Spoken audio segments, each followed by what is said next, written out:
TNA are facing a mass talent exodus. Plus, we have an update on Tessa Blanchard's TNA status and the backstage reaction to a possible match between Triple H and Kevin Owens. It's all in the Cultaholic Wrestling news right now. So as we come to the end of their first year back under their classic name, we're looking at a TNA mass talent exodus as we come to the end of the year.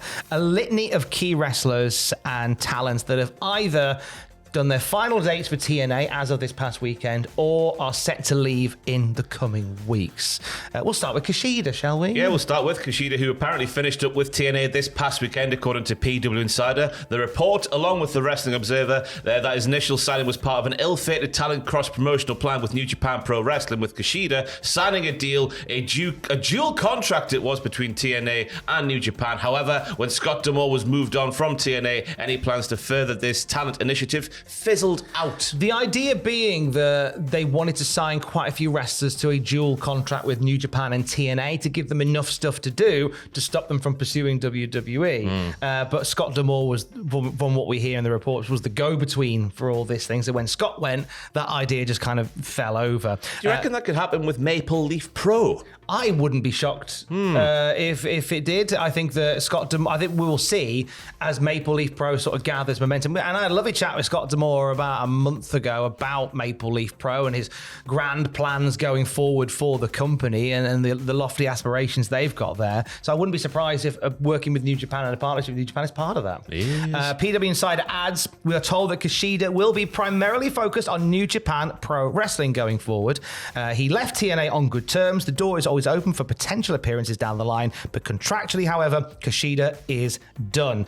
He's currently one half of the IWGP Junior Heavyweight Tag Team Champions alongside Kevin Knight. They'll be defending those belts in a four-way at Wrestle Kingdom, but no TNA dates going forward for Kushida. Dun, dun, dun. Which is a shame. It is a shame. Elsewhere, this past weekend as well, Trent Seven finished up with TNA, according to Mike Johnson of PW Insider. Seven debuted for TNA Final Revolution last year, signing his TNA deal famously, of course, on the back of Speedball Mike Bailey. We saw Trent then turn on Speedball, following Bound for Glory, with Mike himself departing TNA shortly after, but still not going to AEW, but he still looks like he's going to AEW. It looks like he's AEW bound, is that boy. But yeah, Trent's a tough one to lose as well. He's one of those guys that initially I thought that's an interesting fit for TNA, but I've enjoyed his work doing stuff with TNA, and he does still come back and do stuff in the UK.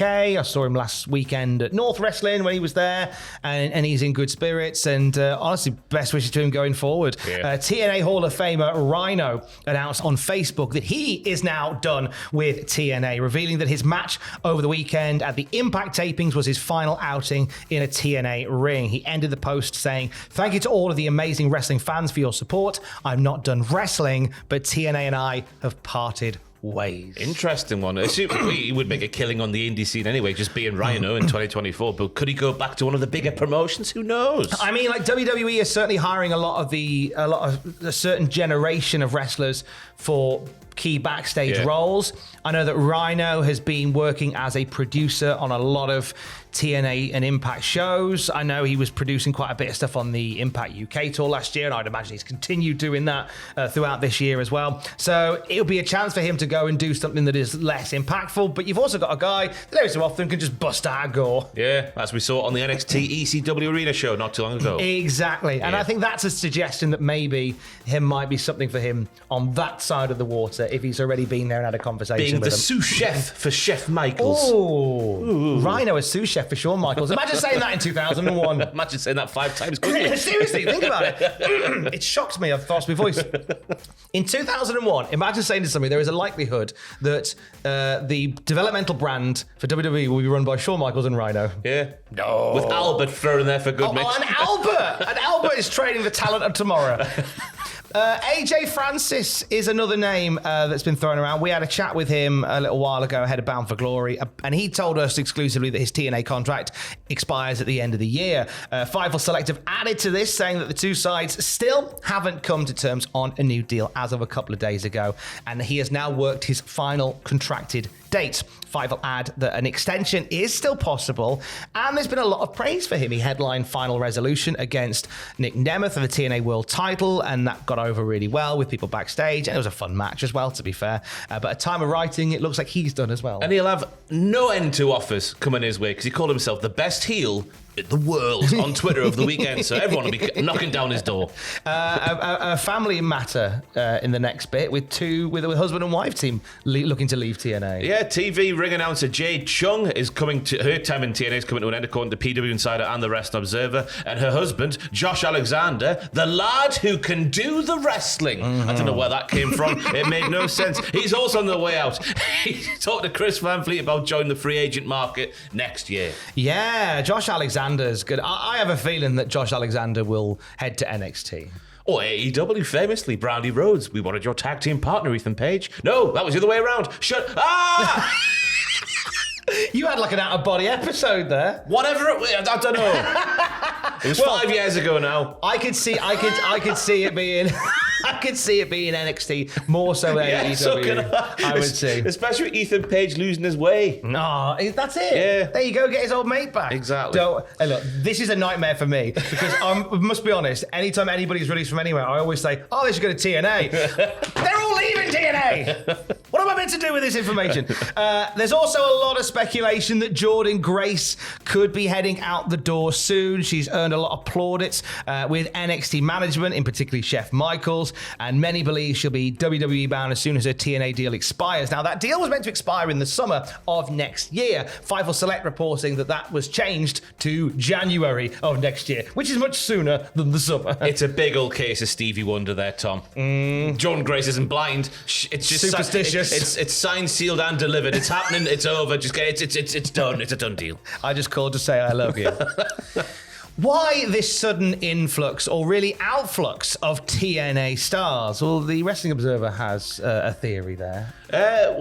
Sorry, that's where it is on the script there, Tom. I have such a good first news video of the day, and I've had a mayor today. They're saying to the Wrestling Observer that some of the departures may be down to money. That's the direct quote. Some of the departures have to do with people asked to take pay cuts, but that may not be the case for all of them. Now, when you think about it, this time last year, Scott D'Amore was still very much front and center of TNA's plans going forward. He was building his vision. We were seeing people getting signed to TNA contracts around this time last year who are now leaving. Because obviously Scott D'Amore in January was shown the door at TNA and a new management structure took place. So this is kind of the last of Scott D'Amore's plans somewhat being undone.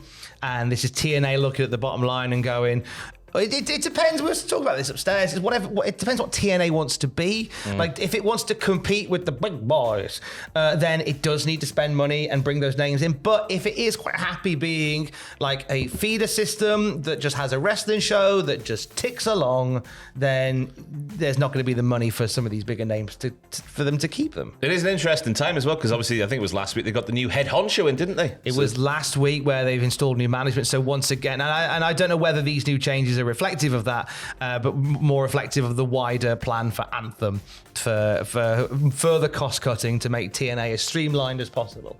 But there's a lot of manoeuvring around TNA, and we're going to keep an eye on it. Another bit of manoeuvring was on Friday with the arrival of Tessa Blanchard back on TNA television. A very divisive decision made, which has certainly caused a lot of discourse online. But Tessa talked about her status with TNA just yesterday. Yeah, in an interview with Contralona, she said that she's basically not signed anywhere. She says, I'm very grateful to CMLL, but right now I'm not signed to anyone, not TNA, not CMLL. My goal is My goal is a one-on-one match with Jordynne Grace to show who the best wrestler in the world is. Now, the Wrestling Observer are reporting that there's a lot of people in WWE, not all of them, but there are some talents within WWE who would like to work with Tessa Blanchard. So I'm intrigued at the timing of her saying, I haven't got a contract.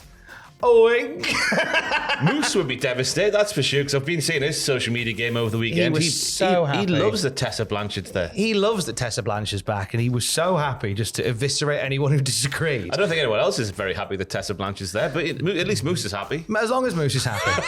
But it's there's a lot of conversation about that right now, and there was a lot of conversation about whether or not Jordynne Grace would want to work with Tessa Blanchard. There was a report that came out that said Jordynne was kicking back at the chance to work with Tessa, but we can't can report that the tapings took place over the weekend and they have indeed started a program. It is underway, and it will probably be, according to the Wrestling Observer, Jordynne Grace's last program before she heads to WWE. Probably turning up in the Royal Rumble again. Probably. That'd be nice, wouldn't it? Yeah. That would be a thing. Lots of moving and shaking within TNA Wrestling. We will keep an eye on it and let you know more at cultaholic.com. Let's end on some conversation around WWE. Saturday night's main event saw Kevin Owens dropping Cody Rhodes with a package piledriver, and as the champ was being stretchered off, he got into a shoving fight with Triple H. The shy and retiring Triple H. Yes, Paul, you don't want me in the photograph, Levesque. In all fairness, this instance in particular warranted Triple H being out there because that's a doubly banned move. That's a pile driver, but in a package form. Even more devastating than a pile driver, some might say. You can't pile driver. You certainly can't package a pile driver. No, absolutely not.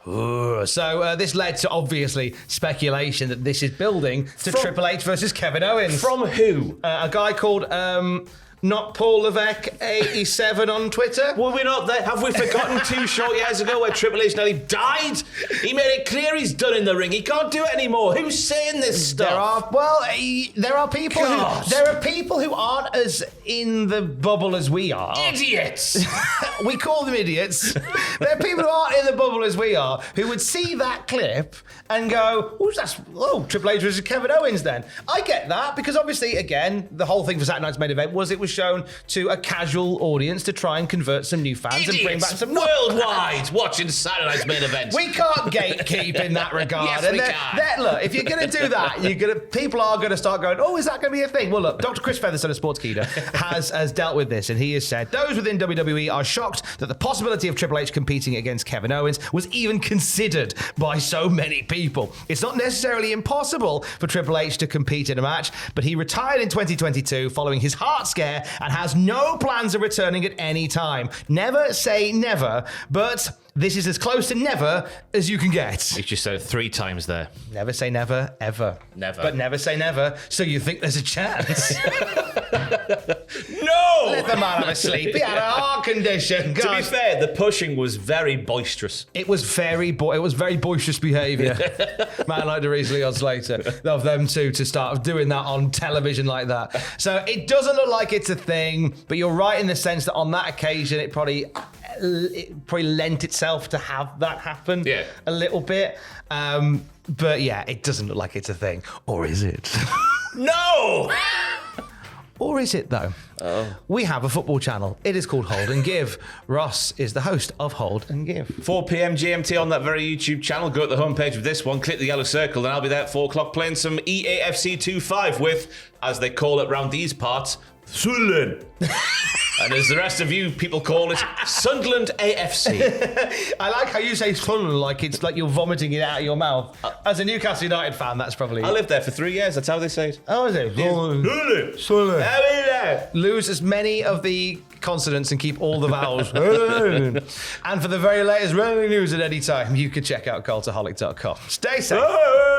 Oh, dear God. Apologies to all our Mackham friends out there.